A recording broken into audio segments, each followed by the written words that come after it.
Hi! అందరూ ఎలా ఉన్నారు? మేమైతే బాగున్నాం. మీరందరూ బాగున్నారని అనుకుంటున్నా. ఈరోజొచ్చేసి పోపు చారండి. మీరు ఇది వినే ఉంటారు. పాతకాలపు చారనమాట. సో, నేనెలా చేస్తున్నానో ఒకసారి చూసేద్దాం. చూడండి, కొంచెం మెంతులు, కొంచెం జీలకర్ర, కొంచెం వాము, 3 ఎండుమిర్చి, 6 వెల్లుల్లిపాయ తీసుకొని పక్కన పెట్టుకొని, ఒక బౌల్ తీసుకొని, ఒక స్పూన్ ఆయిల్ వేసి, కొంచెం ఆవాలు బాగా చిటపటలాడాలండి. చిటపటలాడిన వెంటనే మనం ఆల్రెడీ ఇది పక్కన పెట్టుకున్నాం కదా, మెంతులు, వాము, జీలకర్ర ఇవన్నీ.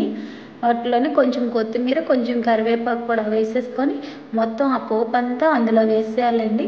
ఒక్కసారి ఈ స్పూన్తో అలా కలిపేసి ఒక 3 గ్లాసులు వాటర్ వేసేసుకొని, కొంచెం సాల్ట్, పసుపు, కారం కొంచెం కొంచెంగా వేసేసుకొని, ఇదిగోండి ఈ మోతాదంతా చింతపండు వేసుకోవాలి. వేసేసుకొని కొంచెం హైలో పెట్టి కరెక్ట్గా 15 మినిట్స్ అలా బాయిల్ అయితే కట్టేయండి. అలా చారు ఒకసారి ట్రై చేసేయండి. చాలా చాలా బాగుంటుందన్నమాట.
సో ఫ్రెండ్స్, మా ఛానల్ లైక్ చేయండి, షేర్ చేయండి, సబ్స్క్రైబ్ చేయడం మర్చిపోకండి.